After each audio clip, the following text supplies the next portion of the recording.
A very good evening and welcome to everyone who has joined today for this 40th WiseViews Leadership Conversation. Ladies and gentlemen, I hope you're all ready to talk to and interact with our esteemed guest today. Please welcome Mr. Ajay Poddar, who is the founder and MD of Synergy Environics Limited, who has joined us today. Good evening, sir. Most welcome on behalf of everyone. Thank you. Honored to be here. We are extremely delighted that we are going to talk about something very, very rarely that we talk about, something very new, and it is solution-oriented concept that we are going to take up today. It is about Environics, which is going to help us protect ourselves from harmful radiations. And more about the topic, I'm sure our distinguished guest will be able to take us through. But before that, allow me to introduce Mr. Ajay Poddar. I will share my screen. We're going to talk about Environics, applications for health and well-being. The agenda is briefly, the initial 20 minutes or 25 minutes will be a talk delivered by Mr. Ajay Poddar and followed by the Q&A session. We have Mr. Ajay Poddar with us. He is a BTech in Civil Engineering from the prestigious IIT Delhi. He has over 4 decades of experience in running various businesses, especially supply and installation of mechanical multi-level parking systems, manufacturing of pre-stressed concrete products, LPG cylinders, and bottling and marketing of LPG, so on and so forth. He has developed this concept of Environics, a radiation management practice for correcting negative natural and man-made radiations and improving the health of people and productivity of organizations. Environics has been implemented in over 2,500 establishments, including airports, refineries, steel and power plants, offices, and homes. He has also invented and successfully led the commercialization of the Enviro Chip and Enviro Globe, which neutralize the harmful aspect of electromagnetic emissions. He is a founder member of the Indian Green Building Council and chairman of SIDH, an NGO working in the field of education and research at Uttarakhand. Our distinguished speaker has led business delegations to several countries on behalf of various industry organizations and has given talks on health and well-being in more than 15 countries and national forums on diverse subjects including wellness, sustainability, innovation, etc. He published research papers in reputed international journals and articles in all frontline national papers. His book, Empower Yourself, New Life Solutions for Health and Well-being, which is published by Penguin, has been extremely well received. His hobbies include theater, writing poetry and fiction, and also composing music. So with this brief introduction to this distinguished personality who is with us this evening, I would request Mr. Ajay Poddar to start his talk and enlighten us about Environics and also take us through the challenges and opportunities, both for entrepreneurs as well as for general public, students, institutions, and everyone around. I once again welcome all of you to this very interesting webinar, and I request now, without much ado, Mr. Ajay Poddar to start off. Over to you, sir. Thank you, Dr. Rao, for this introduction. And I'm going to first lay the background as to why Environics is what is the domain in which we are working. So we are actually primarily concerned with the health of individuals and also how to go reach that. Now, I want to make one statement and say that good health is not about successfully treating illness. Good health is a natural state which our body is designed to be in. We can do the screen sharing maybe a little later. Oh, it's okay. If people can see, then that's fine. Yeah. So good health is if we let the body be in rhythm with the environment, with the earth, and if we do the right things, we don't disturb the body's vibratory frequency or resonance. The body is designed to live for 160 years. So if we let the body with reasonable wear and tear, it will live for 160 years. Same thing, if there is a habitat, if there is a house which is designed in resonance with the surroundings, with the way nature is, and taking the earth's energies into consideration, not violating it, its average life will be 200 to 250 years. So uh, this is the premise on which we start. Now, what is the body? The body is a vibratory field. It is an electromagnetic vibratory field, like everything electromagnetic around us. So each organ of us has a vibratory frequency. Our body has a vibratory frequency at which it resonates with various other vibratory frequencies around us. So, how do we? It depends whether we are able to maintain this vibratory frequency, depends on what we do and how we do it. Now, let's take sleep. Now, people normally say it is a doctor will tell you, or somebody will say, for good health, sleep 7 hours is very necessary, or 8 hours is very necessary. According to me, that's not the issue. The issue is how do you sleep and when do you sleep? Now, there is something called REM or deep sleep. Normally, you get about 2.5 hours of deep sleep. Now, if you can enhance that or maintain that, that's enough. Now, in that 2.5 hours, a yogi might get in 5 hours of total sleeping time. A person who is not a yogi will get much later. So, if you sleep, say, 2.5 hours after you've had your last meal, and that meal should not be very heavy, then you would get better sleep. We have melatonin secreted by our brain, which is only done in complete darkness. So if you sleep with a night light or something on, then your melatonin is the only chemical in the body which is secreted, which relaxes the body. A lot of other enzymes and organs are meant to accelerate the body's reactions. This is secreted between 10 o'clock and 3 o'clock in the morning, 10 o'clock at night and 3 o'clock in the morning. Now, if you are a person who's sleeping after midnight, then half the melatonin secretion is not received and you will get edgy, you will not get up feeling fresh and things like that. So that is, I just wanted to give one example just to illustrate. There are many more things, but I'm not going to get into that.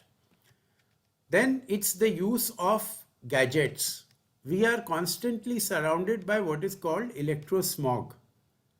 Now, if you have dirty water, you can see it. If you have dirty air, you can see it. But you can't see dirty electricity. Now, that is invisible. And today, what COVID has taught us is that what is invisible is the most dangerous, because you don't know where it comes from, you don't know how to deal with it. There may be various theories and various hypotheses, but we don't know. Now, I want to ask, and somebody can put it in the chat, that have you read about what are the 4 warnings that are given on a cell phone manual, or if you go into the you go into the website of a particular model. So there is RF exposure and there is safety. And what are the 4 things which says? Can anybody put it down, or should I mention those 4 things?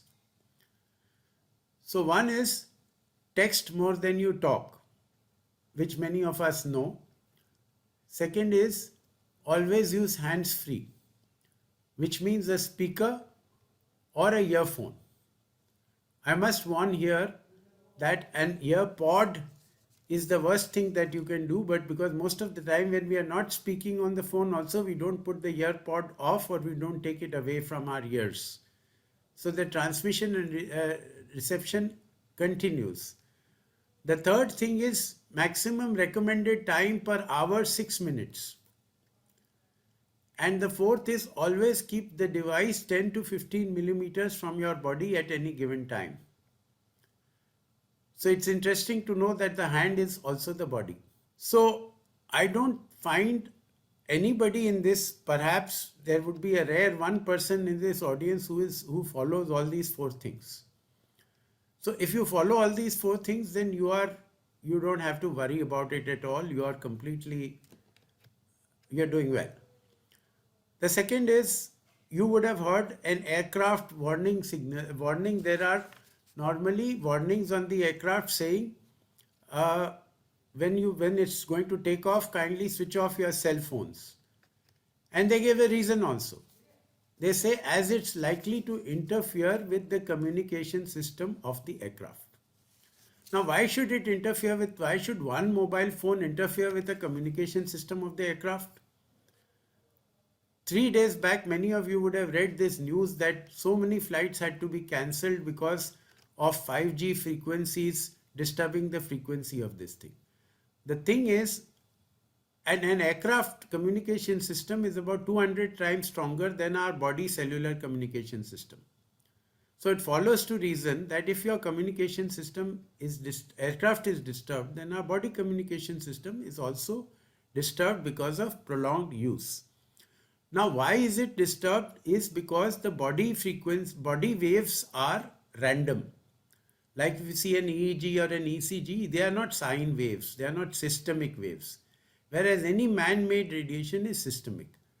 So when the body cells are trying to communicate in a language, if I and you are starting speaking in English and somebody speaks in Arab, we can't carry on and we'll have to shout, which will cause stress. So prolonged use to this kind of an interference with our cellular thing impairs our cellular ability to communicate.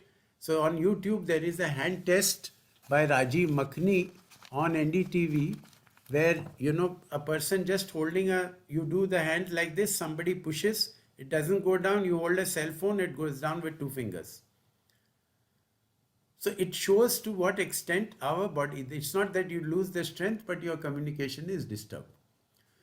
So with this disturbance, what happens is, with stress, our resting heart rate increases.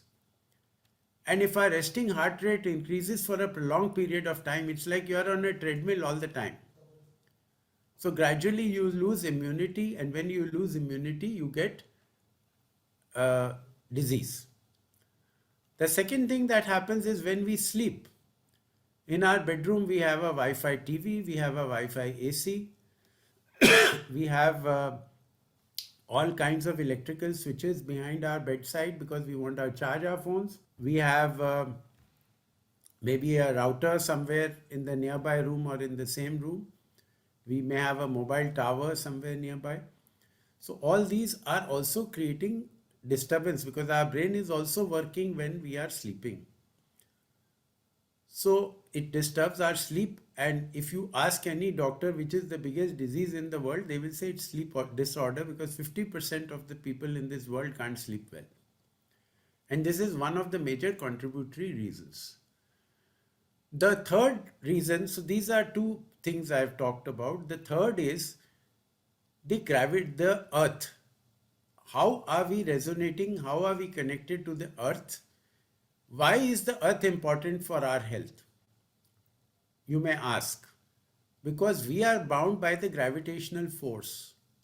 That is what keeps us connected to the earth, whether we are on the 20th floor or we are on the ground floor. Otherwise, we'd fly, we'd hit the roof.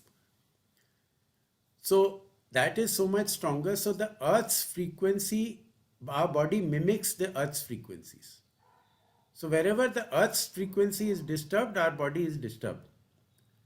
So if you sleep in a zone where the earth's energies are disturbed, your body will also get disturbed, and again the resting heart rate will go up. So if you are sleeping somewhere for 7 hours and your bed is disturbed in a disturbed zone, or you are sitting and working somewhere, then it will again cause stress and again loss of immunity and disease.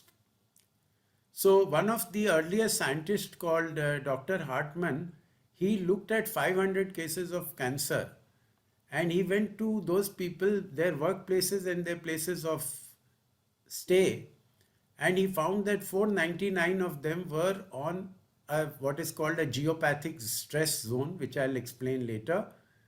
And he said that cancer is not a DNA disease, it's a disease of location. And there are 500,000 clinical studies on this. So geopathic stress, geo is earth, pathic is what causes pathos or sadness, and stress of course is stress. It inhabits about 20% of the earth's surface. And in our Indian context, we used to earlier call it Bhumi Dosh. So how did we know Bhumi Dosh? We would let cattle or sheep or cows graze the ground, and wherever the animal would not eat the grass, we would avoid those places for building or living. Or we would see how children behave. So animals and children are very sensitive. You put a child to sleep at one place, if he is not comfortable, he will find his own comfort zone because they are listening to their body.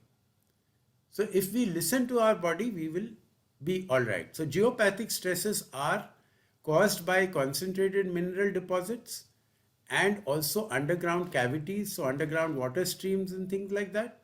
And also because of certain stress lines which are called geopathic stress lines. They are also called Hartmann lines because Hartmann was the first scientist who discovered this. So that is one phenomena. The second is we build houses. When we build four walls, we capture energies within those four walls. Now there is an energy play which is going on in the atmosphere. The sun rises in the east or southeast and sets in the west or northwest. So that becomes really the fire zone. So if the fire zone in your house is in consonance with that, you are in consonance with what is happening outside. Secondly, if you remember, our older houses used to have a central courtyard, and our toilets and kitchens and washing areas were always outside the main living areas because it was believed that drains drain away the energies from, like they drain away water, they also drain away energies. So without going more into that, this is the problem statement. But now the thing we discovered is that people, you can't sacrifice technology. In fact, we are going into IoT, we are going into artificial intelligence. So we will use this more and more. So what we did in our research was we looked at a lot of traditional knowledge. Today, the tendency is to say that everything what is traditionally said is superstition. But we must examine it from a scientific standpoint. And we found that a lot of things which are there in our Vedas, which are there in our Shastras, had a context. Now, they may or may not be relevant in today's living condition or context, but we certainly have to examine their merits. And if a certain thing has given benefits for 500 years and so many people, that is the live life which is happening everywhere. You can't discard that data. You can't say that I'm only going to believe what I'm doing an experiment in a lab and what happens with 50 people. So we developed Environics as a practice. You can kindly put on the slide. This is the subject. So when we say Environics, it was a word we didn't know that it was there, and much later it came in Wikipedia. But what we understand why we put the word Environics is it's a scientific process for transforming the natural and human made energies in our environment to ensure that they work for the human benefit. So what we do in the Environics approach is we make a systematic impact assessment in a living area, and this is done with scientific instruments. One of them is called the Lecker antenna, which I'll try to show you. So that you can fix a wavelength or a frequency, and with European research since the 40s, we know about there are about 15 wavelengths of frequencies representing with different phenomena which we survey. We talk to the people, we find what are their pain points, whether it's an industry, whether it is a home, whether it is an office. And normally there is a 50-60% correlation between what they are feeling and what's happening. We check their pulse rates before our work, so we go for a corrective mechanism.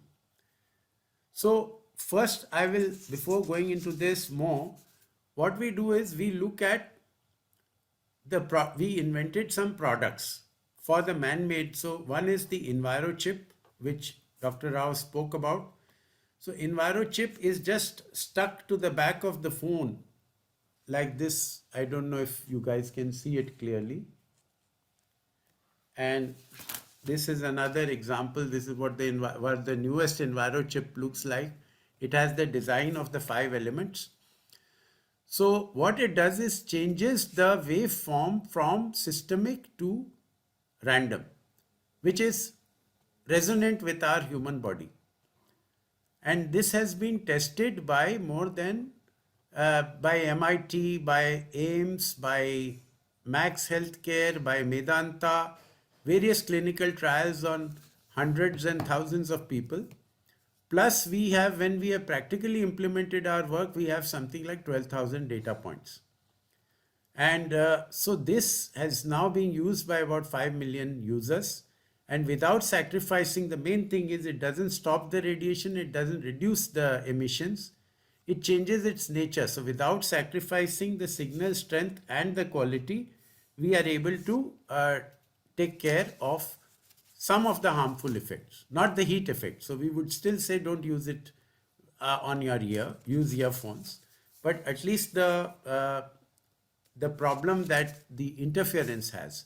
Similarly, we have another product called the Enviro Globe. So this is this only requires charging under the sun or a lamp for 15 minutes once in a week. It's a solar charge thing. And it takes care of 300 square feet of area. So you can put it in a bedroom or a workplace. So you put it in a bedroom, it's been tested at AIMS to see that it's getting better sleep. In a workplace, it will improve your concentration. So these are the two main products. We have another product called a Gadget Disinfectant. You know, with today, you might have heard that our mobile phone screen is 20 times dirtier than our toilet seat. So if somebody asks you, do you put your toilet seat on your face 2000 times, you would be horrified. But that is exactly what we are doing. So with one spray, the USP of this is with one spray and spreading that with a cloth, you form a nanofilm which kills bacteria for 24 hours. So it's like having a shower, giving your phone a shower a day. So the Enviro chip is like a seat belt on your phone, like you use in cars. You have to drive cars, but you drive it safely. And this is like giving it a shower. So we are looking at corrective measures. So these are as far as our products go. We are also we are testing an immunity enhancer, which is so far, with the results so far, it is shown to improve the sleep quality by about 8%. So now what do we do for the buildings? For the buildings, what we do is can you go to the next slide, please? We correct the energy. So when we survey, like in an office, we find that, let's say they're in this particular office where we are going to show you a layout, there are 150 workstations. So we found that 25 have been affected by geopathic stresses, which means 17% of the total workforce. Affected by electrosmog, which means, of course, every 100% people are affected by electrosmog because everybody is using a mobile or a laptop or a desktop. But people who are near routers, people who are near a mobile tower, so that is 18. And natural energy disturbance, again, so you'll see affected by almost 49% people are being affected. So this is the visual. So the red zones that you see, the dark red, are the natural energy disturbance. It is disturbed because of the various phenomena, and this is checked. It is not in theory, it is checked with the instrument called the Lecker antenna. The red lines which you see crisscrossing north, south, east, west, these are the geopathic stress lines or the Hartmann lines. They always run north, south or east, west at spacings varying between 5 meters and 18 meters. And the blue zones, thicker lines you see, are the underground water streams, which may be 50 meters or 20 meters under the earth's surface. We don't know. So these are the things broadly, and then the light orange is the router. So these are the things which are affecting us. Then natural energies, there are some disturbances, and why they are disturbed, I'm not going to get into that. So can we go to the next one, please? And then this is what we do for the correction. So you will see you will see in the yellow zones, the ones which were the routers and which were the light orange zones, we put some chips there on the routers which make the red into the green. And then you will see some other small chips, red, various places which are kept, which are for correcting the geopathic stress and the natural energies and the central disturbances. So we first survey, we check the heart rate, resting heart rate of people. I'll say if there are 50 people, 150 people there, we'll at least check for 50 people. And after the work, we'll again check the resting heart rate of those 50 people. Out of the 12,000 data points we have so far, we find that there's an almost 5% improvement in the resting heart rate. Harvard Medical School says that if there's an improvement of 4% in your heart rate, your healthy life can go up by 7 to 8 years. So this is fairly significant. So the natural energies, the way we correct it is we survey it, we put these chips, we don't advise any change of location of anything, not even moving a chair. So the way it is, we correct these. We have health questionnaires, or we've done all the refineries in India. So we look at certain machines also which have been affected by these geopathic stresses or natural energies. So we take their breakdown record 6 months before and 6 months later. So this is how we map our work, and this is how we try to see that we make a difference. We've done work on about 2,600 establishments so far. As I told you, we've got data points of about 12,000 data points, and we've got more than 1,000 written testimonials. And all the data of pulse rates we take before and after are signed by people. As I said, we've done clinical research with all the major hospital chains in India on various things. And I think with that, I think I've exceeded my time by 2 to 3 minutes, but I'm happy to answer your questions and Thank you, sir. Thank you very much. That's a very, very interesting talk, followed by your presentation with so many grid lines. So many grid lines and so many zones for us to watch out in terms of harmful radiations that come from electrosmog, natural energy radiations as well. And traditionally, and even now while we are talking, almost all of us are violating these things, and therefore it is startling. It is a very, very important, startling revelation that is happening through your talk. And I, for one, am violating all of it that you mentioned in the initial part of it, including the 4 important warnings that are given at the back of the cell phone for us to follow. I'm violating even that. So I think it is going to be extremely useful because there are corrective measures, there are steps that are taken based on research, and applications are seen across various establishments, more than 2,600 as you mentioned. And I'm sure this is going to be viewed now and watched by all our participants with greater attention and focus, because it's going to be extremely useful for all of us. The fact that you mentioned that human body is actually designed to live for about 150, 160 years if you don't violate these things. Similarly, the houses that are built, which is built in resonance with its surroundings, is meant to survive 200 to 250 years. But yes, when we violate, the life will come down. So is the quality and life of human body will come down. And based on your research, as you mentioned, if there is a 4% improvement in the sleeping heart rate, it results or equivalent of a 7 to 8% of your age improvement. I think that's a fantastic point for us to go by as a riding point as we get into the discussion with questions and answers. So what we'll do is we have 4 clusters of questions, and these questions are collected from various participants.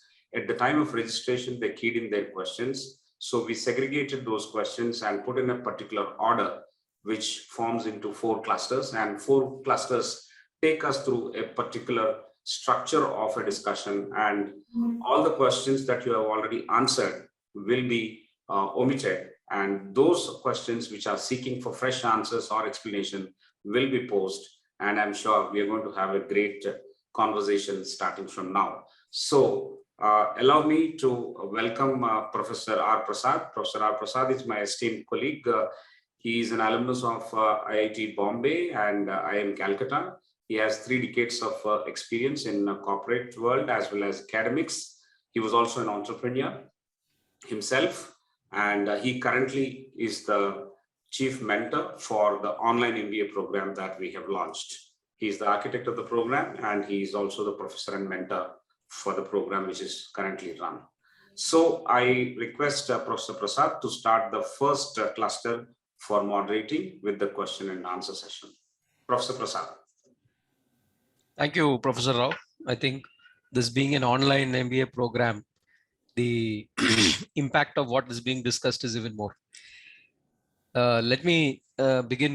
This is a wonderful set of too many revelations, new information.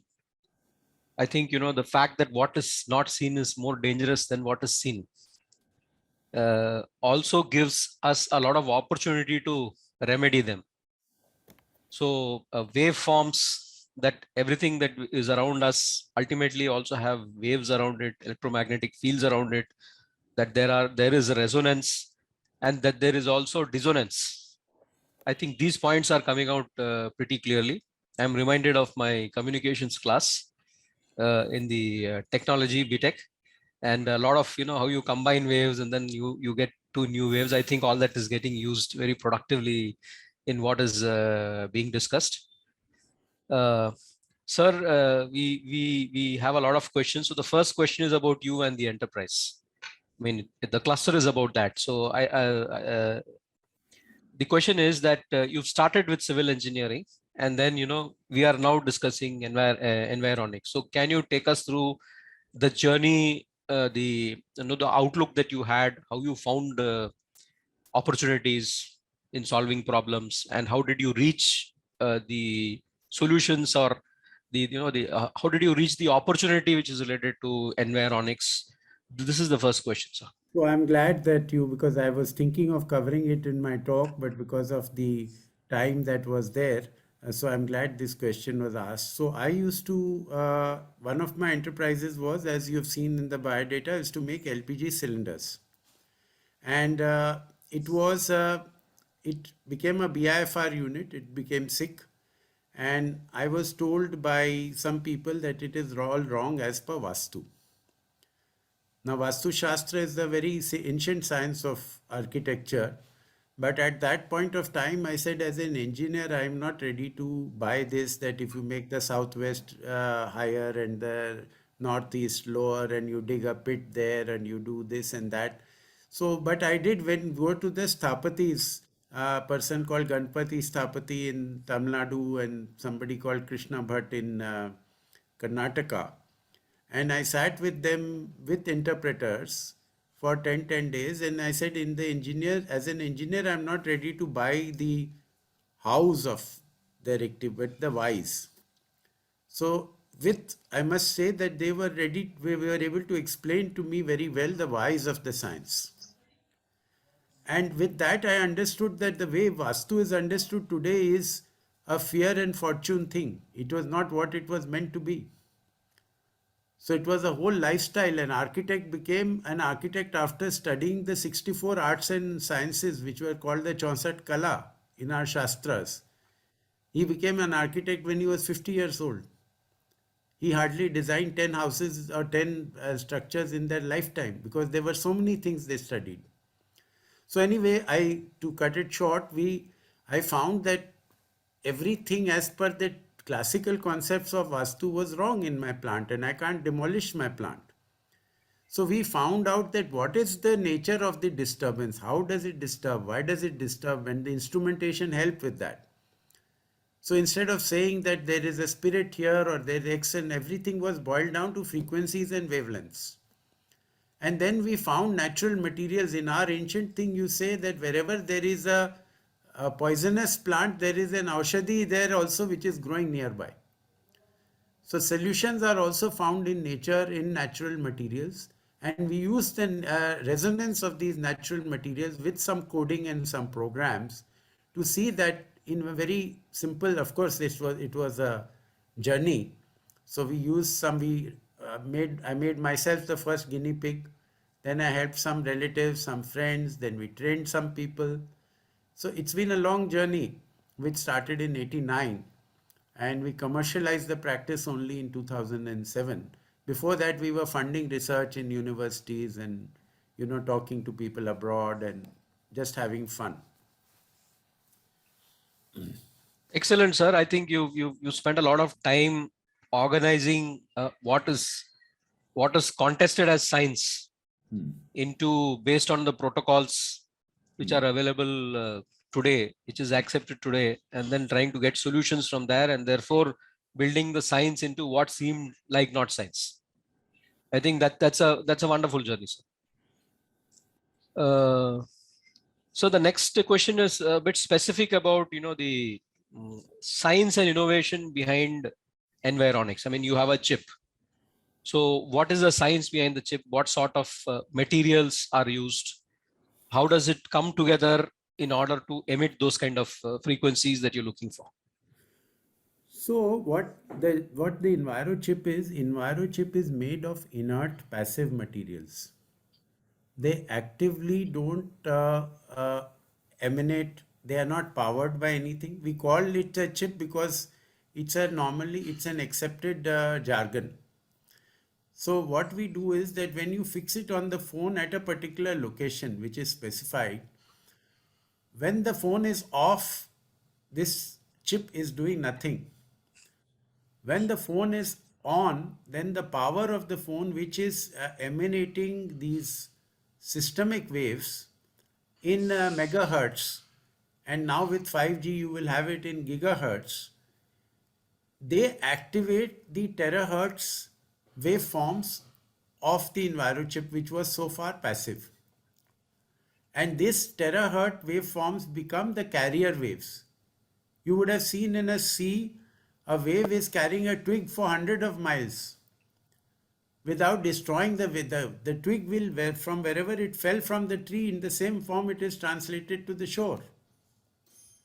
So these become carrier waves, and they carry the wave to your body and to the surroundings in a random form which is friendly to the body. The body doesn't go into the flight or fright mode.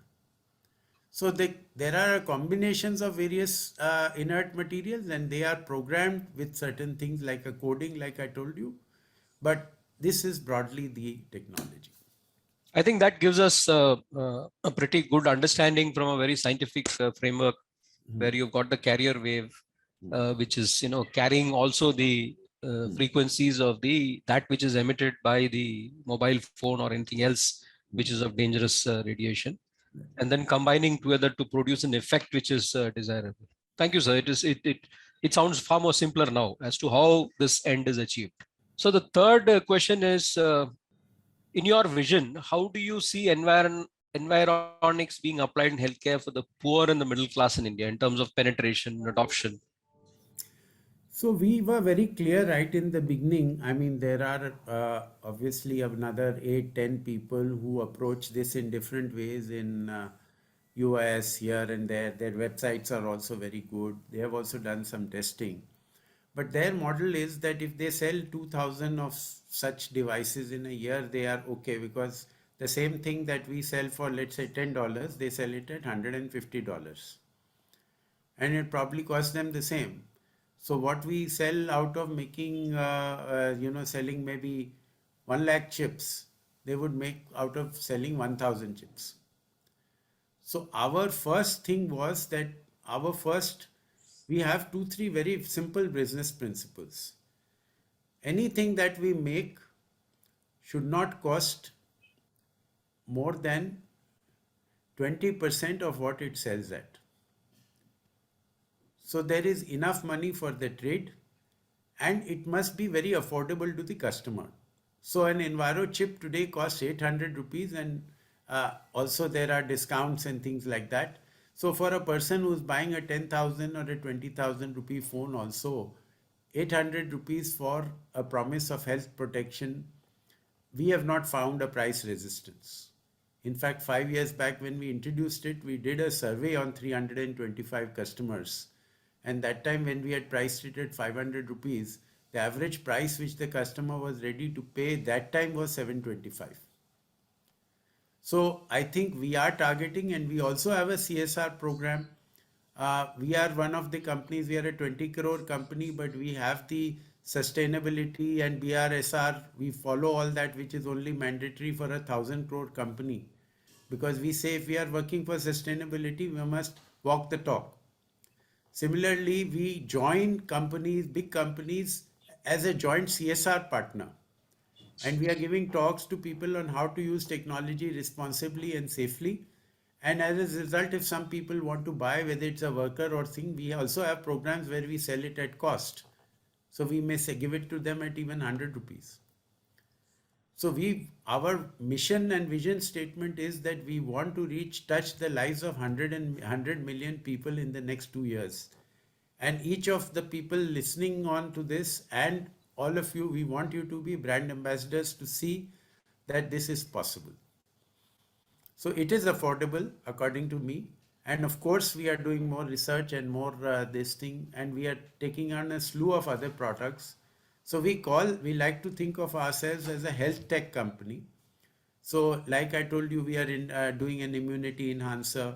We've talked about the Gadget Disinfectant, which is taking care of viruses, including COVID, so that you don't get it through your phones.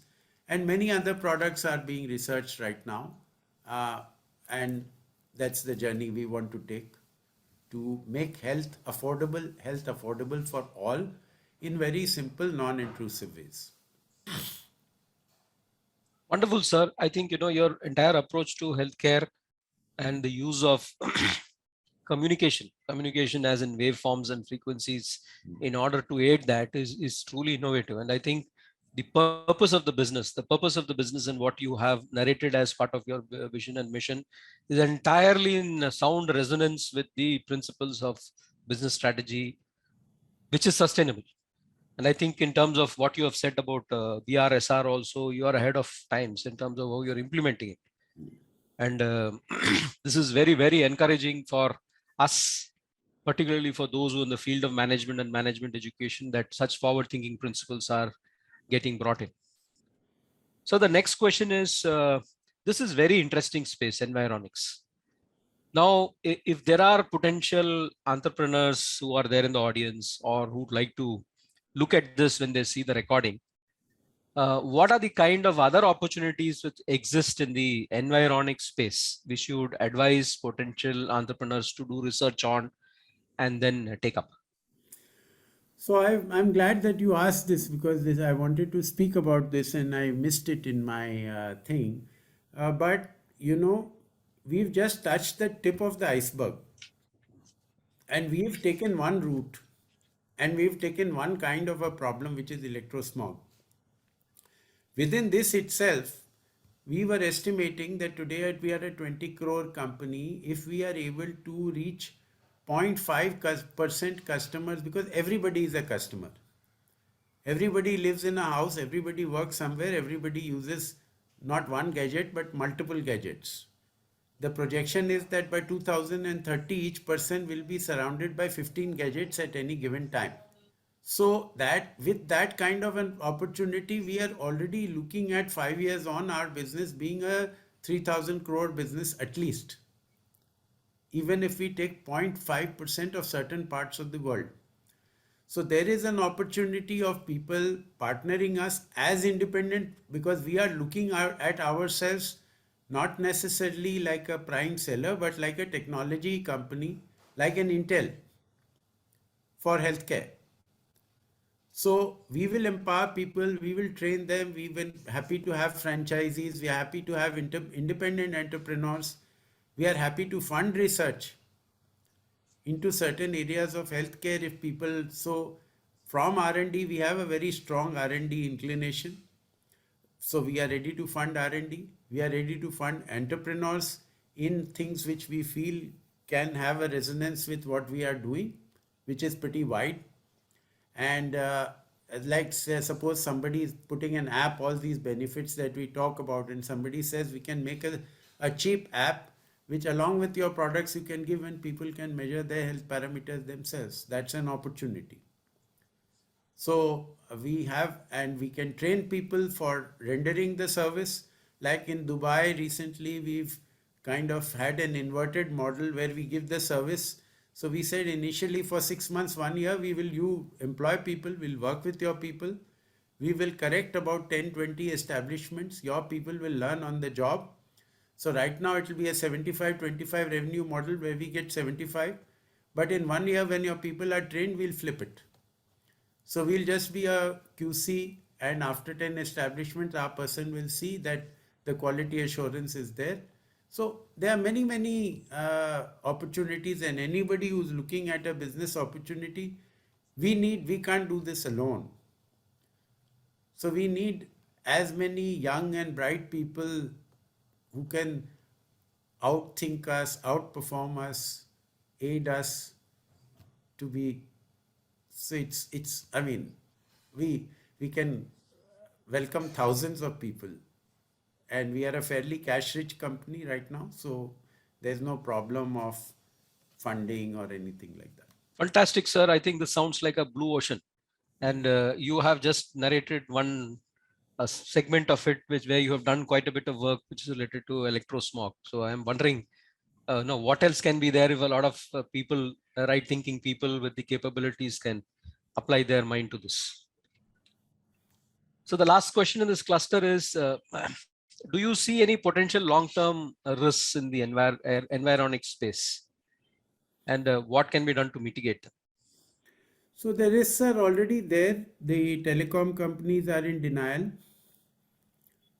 The governments get a lot of revenue from telecom companies, so they don't uh, are not as mindful of the health risks of technology as they should be.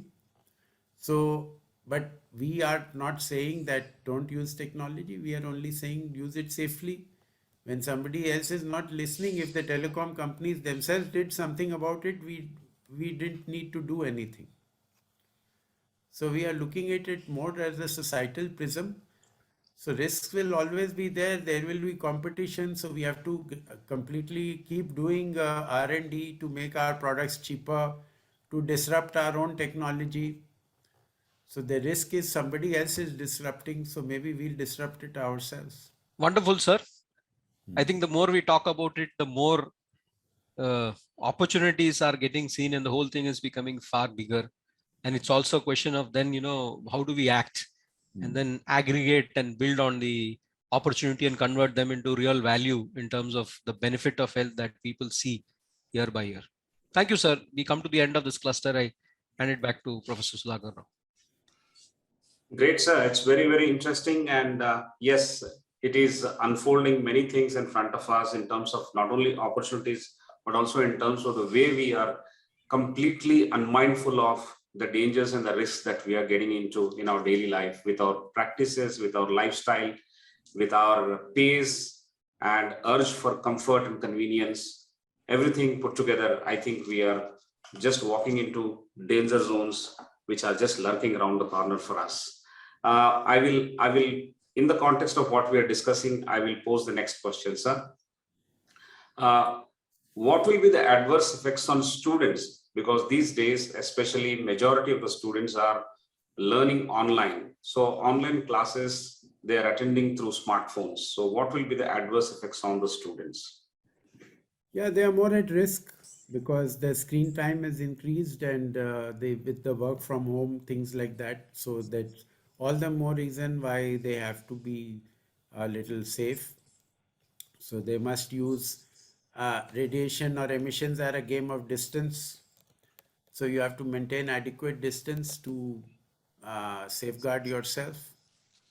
You have to get away from your gadgets. If you're using, like suppose I'm talking on this Zoom thing for 1 hour or whatever, then after that I have to switch off all. I don't have to go again and watch TV or do something. So we have to look at the total screen time, of course, and we can use all these safety things that we are talking about. They will partly mitigate the problem. Great. So these tips of taking a break from the devices and managing your overall screen time and maintaining the distance from the devices to the extent possible. Yes, it began with raising the consciousness, and then there are certain well-researched methodologies that you have talked about. Sir, but how do we improve the health and well-being in terms of creating education and awareness? What focus should be there on creating awareness about all these things? About the electronic thing. So Yeah, one is about the harmful effects of staying closer to the electronic gadgets. That is known to the people when we are talking to them. But at a national level, at a country level, how awareness on these things should be taken up at a one of the structured level. things which we should take up as a national crusade is because 5G is going to come, and 5G is in gigahertz. So heat value, it's about 300 times more than 4G. So everybody thinks 2G, 3G, 4G, it's like a linear succession, but it's not. And it was in US, it was used by riot police to disperse mobs. That is the kind of heat that you're talking about. So at the national level, one of the things which we must immediately advocate is, yes, use 5G. You want it for faster transmission, faster data exchange, whatever, but don't do it wirelessly. Do it with the fiber. We do it with the optical fiber. Do it underground. Like you have a LAN connection. A mobile doesn't really require 5G. Maybe in one movie, instead of one movie downloading certain time, you'll download 10 movies, but one movie will still take you 2.5 hours to see. 2 hours. So why do you want to download 10 movies in 10 seconds? So mobile doesn't need 5G. Your more sophisticated data exchange things which require, you create a LAN for that. So at a national level, if we want to safeguard our future generation and our flora and fauna, we should look at this kind of a thing, that 5G should not be wirelessly transmitted. So that is the biggest thing I would say. Instead of doing small bits here and there, if we can do this, we would have done a great service.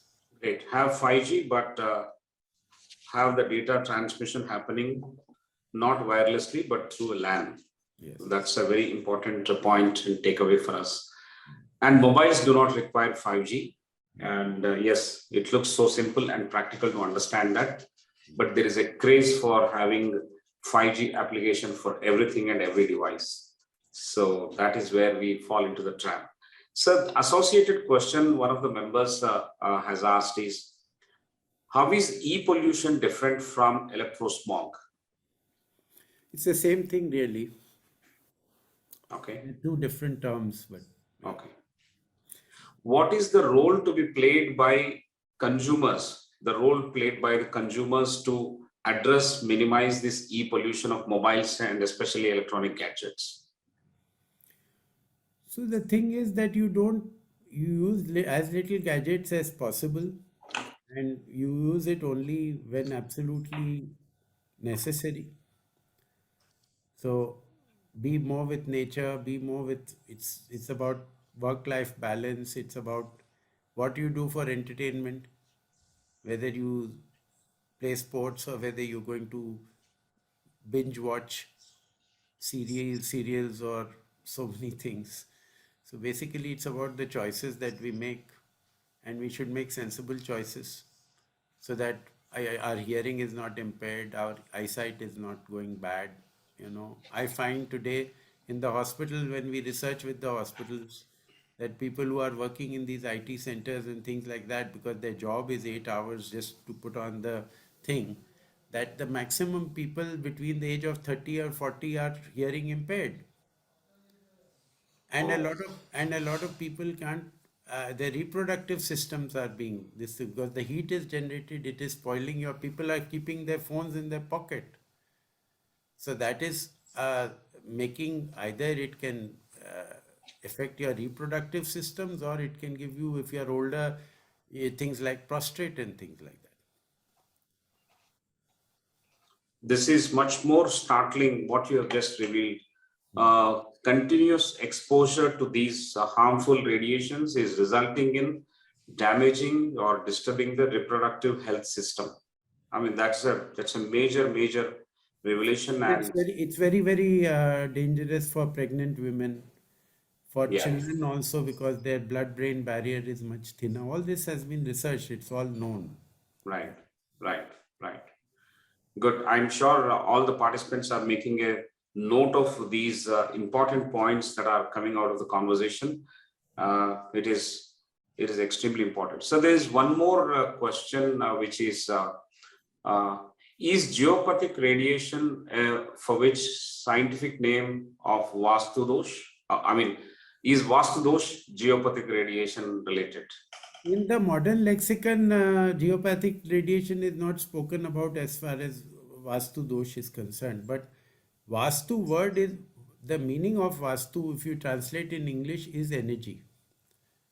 Vastu is matter, and Vastu is energy that permeates matter.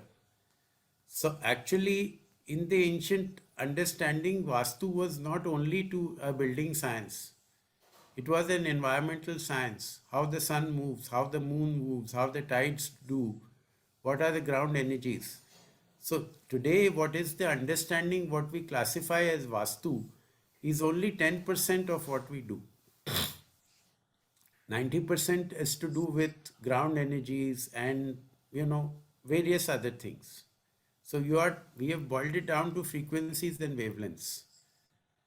So it is theory agnostic. So in the present thing, you may have a Vastu perfect house which might have bad energies. And you may have a Vastu imperfect house which may have very good energies, because there are compensations elsewhere. Already we see some participants asking us, how do we get in touch with Mr. Ajay Poddar? So that's the impact I'm trying to relay and report while we are conversing. So I Yes, can I can put my website on the chat. yes. We will also share with them all the Yeah, participants' address and email IDs with us. We can yeah. also share with them. Your website is also, I think, displayed during the slides. We can bring it back also towards the end of the conversation.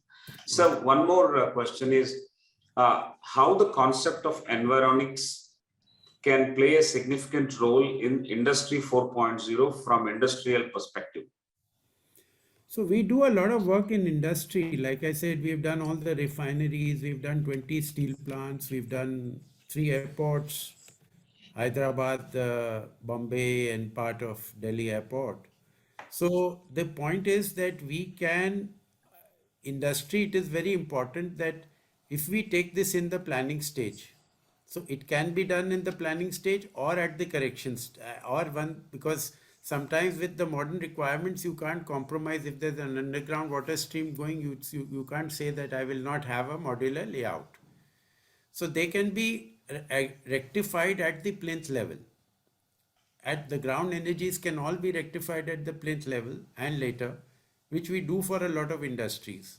So these are all national resources, and if they are used optimally, and if accidents don't take place and breakdowns don't take place, that's the ideal thing. So it has to go with industry 4.0. Yes. Fantastic. Thank you, sir. Thank you very much. One last question in this cluster before we move to the next is how to be mentally healthy, and do you have any program for students that can provide consultation? How to be mentally healthy? See, mental health is a function of stress. And many times we don't know why we are stressed. Somebody dies, we get over it after 12 days. But there are small things which irritate us for years. So basically, there is, of course, we have certain programs which we do with an overall health. It's because I don't believe that physical, mental, emotional, and they are inseparable. So we know that 90% of diseases are psychosomatic, and there is a connection. So when we talk about the body as a vibration, so we are right now beginning some research with one of the major hospital chains to treat the body with vibration. So like when you say that you want to relax somebody's stress, you hear some music or you hear sounds with certain vibration. So that will relax you mentally. So there are external aids, there are things which you can do externally, and there are things which people have to understand themselves. So counseling, there is no one size fit all. Somebody understands some kind of counseling. So we would rather go with the technology part of it. How we can solve mental health, because we are not psychologists or something like that. So we would like to stick to the domain where we can make a difference. Right, very interesting. I think the mental health, physical health, and the emotional well-being are all inseparable. And you would like to focus on providing solutions based on technology, based on research, how we can tackle these things, because we treat body and mind, everything together as a field of vibrations. And then accordingly, the solutions will be provided. Great, sir. The entire response to this cluster and even the previous one is about making sensible choices towards a healthy and well-being lifestyle that you would like to have. So I think that is the summary of what we have conversed just now. With this, I'll request Professor Prasad to start the next cluster. Professor Prasad. Thank you, Professor Rao. So the more we get into this, the Vastu and the Vastu, the energy pervading matter, I think, it's coming back to the very fundamentals of quantum physics and Heisenberg's uncertainty principle. And I think a lot of what you're saying in one manner is where you are trying to address it through waveforms is absolutely on the spot when you look at this particular framework. So I think it's very fascinating, and surely it has a very long way to go, given that these theories have not been utilized to the extent that they should have compared to material and Newtonian physics. So there is one question in this cluster that I'll pick up. The rest have been addressed by your responses to the other questions. And this is, today technology has moved, emerging technologies like artificial intelligence, IoT, blockchain. How are you using these technologies in your progress, sir, for Environics? We are yet to use them to a great extent, because we are ourselves still trying to understand. But one of the things that we would look at it going forward is to put all our data into AI, which will give us certain responses or certain what could be the solutions to certain A, B, C, X, Y, Z problem. So we have a fair amount of data, and the idea is now to, going forward with more of our customers, enable us to get much more data, which we put into the AI learning. Thank you, sir. I think, you have suggested what is the next step that you plan to do. And I'm sure when you start it, there'll be a lot of things which will come up, associated things which will come up. Yes. With that, I hand it back to Professor Rao. Yeah, thank you. Thank you very much, Professor Prasad. What we'll now do is there is one or two questions that we would like to raise as we received from the participants. We talked briefly about awareness. How can Environics awareness be fostered, and what kind of awareness campaigns and solution marketing do you advise? This is the question, sir. Sorry, I lost you in between. How can Environics awareness be fostered?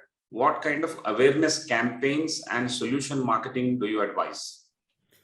So we have offered to various companies that when we are now doing an intervention, we have also started a rental model or a continuous engagement model, I'd like to call, where every 3 months we do some activity, we give talks in those establishments on how to use technology responsibly. There are videos which we are putting on general health, on how to improve your health with simple traditional methods and things like that, and what is the scientific basis of that. So going forward, we'd like to do much more of that, because ultimately the end objective is to keep people healthy. Right, sir. So you will continue with your regular talks and videos in all these establishments and organizations where Yes. it matters most, and you will continue to push or foster these awareness campaigns Yeah, on a also, regular. also through social media. Yeah. So many of my videos have organically they found about 50,000 views, and recently I put on something with of using dry ginger to use the alkalinity to so that has already garnered about 7-8 lakh views. So that's the way forward, I guess. Yes. Yes. Interesting. So there is another interesting question that is popping up. Technology does not go backward, but it adapts. How can we balance environmental and health hazards to be in step with technology? First, we have to see what is the part of the technology which is useful. Technology should not be used for the sake of technology. It is like, you have a drug approval and you use a drug for 10 years and it's administered to millions of people and then you ban it. So similarly, we can't be wiser after the event. We have to be wiser before the event. So before the technology is introduced, there is no kind of approval for a technology today. It's only a license. License does not involve the health impact. It doesn't have any clinical trial. It doesn't have any study. That is what is important. That's how we have to use technology. We have to put people center stage. We can't put people like cattle for the sake of commerce. Interesting. So I think it is calling for those principles of keeping people at the center stage, people-oriented technology or technology with human face, rather than for the sake of commerce. Try and expose these humans to the hazards of technology. I think that's a very important point that has come about.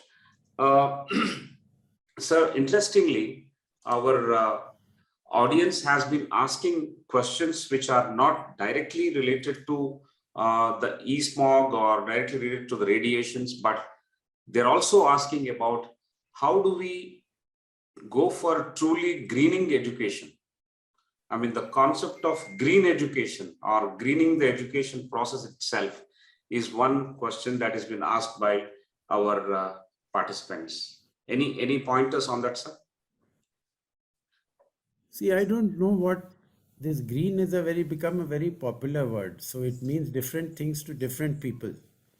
But the only thing I would say in education is we have to not discard everything. See, today what has happened is we think that the West is God. So our traditional knowledge, we have a 5,000-year-old tradition. Let's not throw it into the junkyard. There is a whole lot of green living, the way our houses were built, the way we lived, our sanitation habits. We used to fold our hands. We wouldn't shake our hands. We would do so many things. If we look at about having hot food, many things about doing arti, about, so that is basically to align the meridians of your body.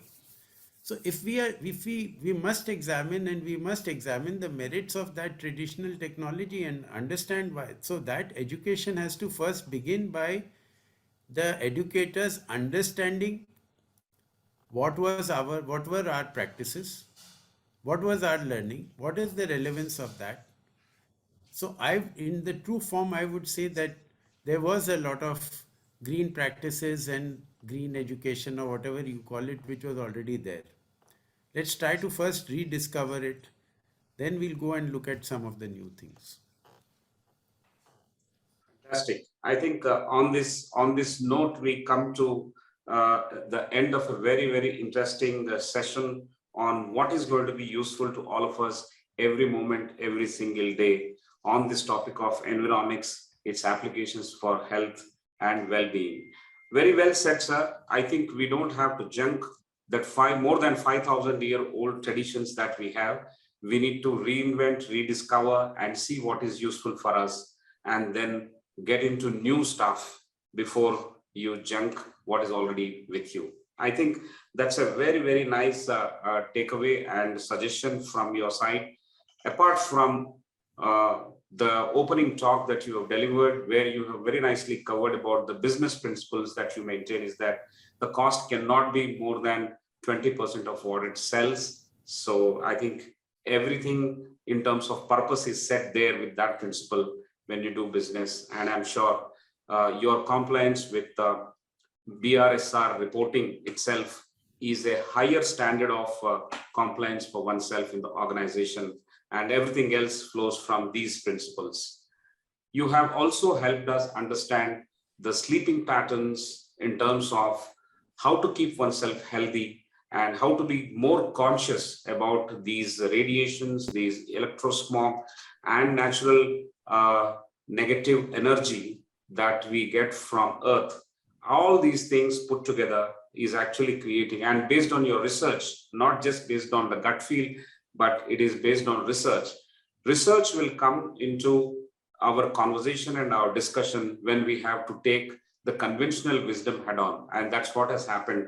I'm sure the reason why you have taken from 1989 to 2000 and 2007 when you commercially launched, that 18 years of research, realization and revelation has given you a greater strength, and you are on a stronger footing before you handle people, organizations with all kinds of solutions that you have come up with. It's still going on. It's still going on. With more years, you discover that you know how little you know. Correct. So it's not that we know much more now. We know less. More Great. to know. Great, especially when Vastu has become, as you mentioned in your own words, it is a game of fear and fortune rather than balancing energies and balancing the frequencies and wavelengths. So yes, the struggle will continue, the fight will continue. Our race with the conventional wisdom will always continue, but not everything that has come through traditions is bad. I think we need to study, research, and then take, as you in your own language, sensible choices to be made for improving our health and well-being. So these are very, very interesting points, sir. And I'm sure all our members who have joined today have benefited immensely from knowing those answers to the questions that they have raised. I want to thank on behalf of everyone profusely for providing this time and value that you've added for the whole conversation. So thank you so much. Thank you very much. Enjoyed the interaction. Thank you. Same here, sir. So ladies and gentlemen, while we thank our esteemed guest who is with us on this very interesting topic, I would like to remind you that next week again at Friday, 7:30 p.m., we are going to meet with yet another interesting leader and a very interesting topic to cover. So that is on January 28th at 7:30. We will meet again. Do take care. The third wave is actually raising its head, and we all have to take COVID appropriate measures. And third wave is said to be spreading faster, but less virulent. Whatever it is, I think it makes sense to take care and stay indoors and not actually take the third wave head on. Let's not do that. Let's lie low and survive this and look forward to having a better day once the third wave is over. So ladies and gentlemen, we'll meet you next week. Till then, do take care. Thank you all. Thanks for joining.